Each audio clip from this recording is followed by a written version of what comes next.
আসসালামু আলাইকুম সুপ্রিয় দর্শকবৃন্দ। আজকে স্ক্রিনে যে ঘাসটি দেখতেছেন এটি মূলত ইন্দোনেশিয়ান স্মার্ট নেপিয়ার হাইব্রিড ঘাস। দর্শক, যেই যেই ঘাসই আপনি লাগান না কেন, আপনি যদি খামার করেন কিংবা খামার করবেন ভাবছেন, তাহলে অবশ্যই আপনার মনে রাখতে হবে যে আপনি খামারে গরু কিংবা ছাগল উঠানোর 2 থেকে 2.5 মাস আগে আপনি জমিতে ঘাস রোপণ করবেন। তাহলে দেখা যাবে আপনি খামারে আসলে লাভবান হওয়ার যে প্রথম যে একটি ধাপ থাকে সেটি কিন্তু আপনি উত্তীর্ণ হলেন। দর্শক, বর্তমান বাংলাদেশে বিশেষ করে আমি যারা প্রবাসী ভাইদেরকে বলবো, যারা বিদেশ থেকে এসেই গরু কিংবা ছাগল বা মহিষ এগুলো আগে কিনে তারপরে কিন্তু আপনার ঘাস থাকে না কিংবা গরুর খ্যার থাকে না।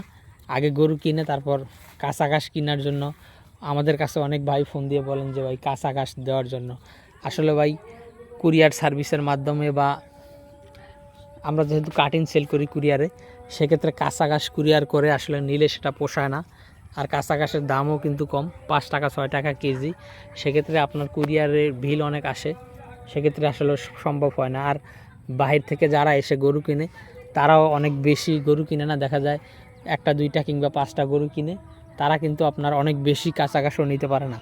যারা বড় খামারি তারা কিন্তু ট্রাকে করে কাঁচা ঘাস অনেক বেশি টনে টনে কিনে নিয়ে তারা কিন্তু সাইলেজ করে, সেক্ষেত্রে তাদের কিন্তু পোষিয়ে যায়। কিন্তু যারা নতুন বিদেশ থেকে এসেই 2টি 1টি গরু কিনে ঘাস চাষ না করে, তারা কিন্তু সব দিক থেকে বিপদে পড়ে।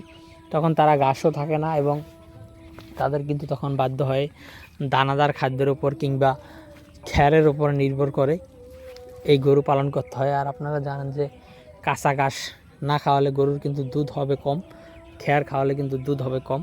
আর দানাদার খাদ্যের যেহেতু দাম বেশি, সেক্ষেত্রে দানাদার খাদ্য খাইয়ে দুধের গরু লালন পালন করেন আর ষাঁড় গরু লালন পালন করেন, সেক্ষেত্রে আপনার লাভের পার্সেন্টেজটা অনেকটা কমে যাবে।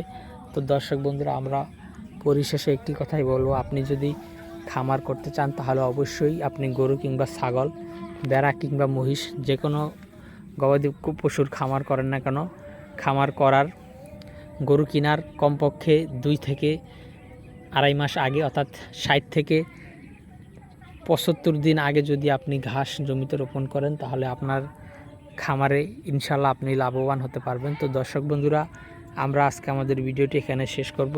যারা এই ঘাসের কাটিং সংগ্রহ করতে চান তারা আমাদের স্ক্রিনে দেওয়া নাম্বারে যোগাযোগ করবেন। তো দর্শক, আজকে এখানে শেষ করছি। সকলকে অসংখ্য ধন্যবাদ।